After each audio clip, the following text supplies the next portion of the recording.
Oops, huwag mo na scroll up mga kanegosyo. Ako nga pala si Jepoy, isang negosyante. Isa rin akong DJ at meron akong 10 taon na karanasan na pagkalugi sa pagninegosyo. Hindi ako vlogger, hindi ako influencer, isa po akong content creator mga kanegosyo. At ang topic natin ngayon tungkol sa Tipas Hopia. Tipas Hopia mga kanegosyo. Focus in one pa rin. Ito kung nagsisimula ka pala magnegosyo, advantage mo na to kasi ito yung hindi ko alam nung mga nag-start pala ako mag-business. Tapusin mo tong video na to at kung nagninegosyo ka rin, siguro ito isa sa mga dahilan kung bakit nalulugi yung negosyo mo. Focus in one, Tipas Hopia mga kanegosyo. Ito muna kwento. Way back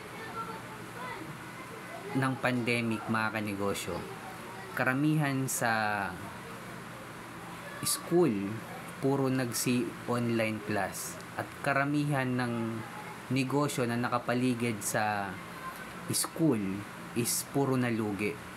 Halos 95%. May natira pero sobrang bilang siguro 2, 1 kasi halos lahat nalugi talaga mga kanegosyo. Pero may mga natira pa rin naman. At isa na ako dun sa mga naluging negosyo nung nag-close yung mga school at nag-online class. Halos 2 years din yun mga kanegosyo. At nung nalugi yung sari-sari store ko, na hindi ko pa alam yung Focus in One, ang sunod kong negosyo na nalugi din is Barbecue One mga kanegosyo. May tinda akong tenga, may tinda akong isaw, may tinda akong baga, may tinda akong bulaklak, may tinda akong tenga, pork barbecue, may tinda ako mga kanegosyo. At wala pa rin pala akong Focus in One noon mga kanegosyo nung nagsisimula ako. Anong pangalawa kong negosyong nalugi. Pero tumagal din tong negosyo ko mga kanegosyo. Pero eventually, dahil nga walang Focus in One, nalugi din mga kanegosyo. Tipas Hopia mga kanegosyo. Halos lahat naman tayo nakatikim na niyan nung bata pa tayo. Sino mas kumikita? Yung nagbabagsak ng hopia sa mga sari-sari store o yung may-ari ng sari-sari store?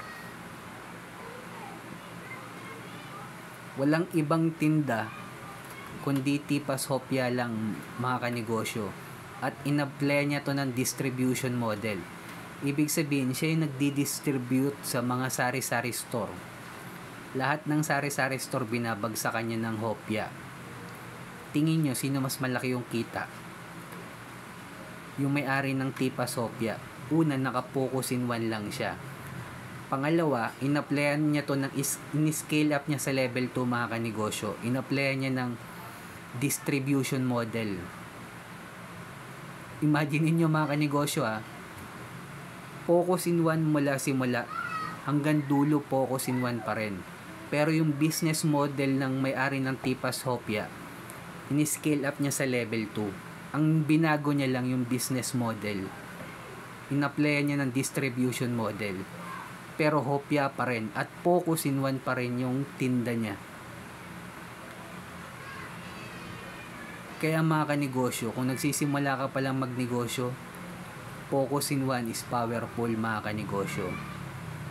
Advantage mo sa marketing, hindi malilito yung mga customer mo kung ano bang pinopromote mo.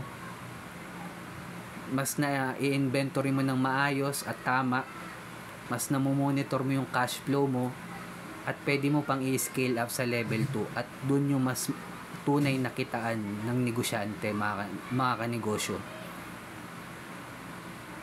At kung umabot ka sa dulo na video na to, nagpapasalamat ako. Click mo naman yung subscribe button dyan, heart mo na rin or like mo na rin to. Comment ka lang sa baba kung may mga tanong ka. Kung dumadaan tayo sa pagsubok bilang negosyante, huwag nating kalimutang mag-pray kahit anong religion natin. Ingat tayong lahat mga kanegosyo. Peace.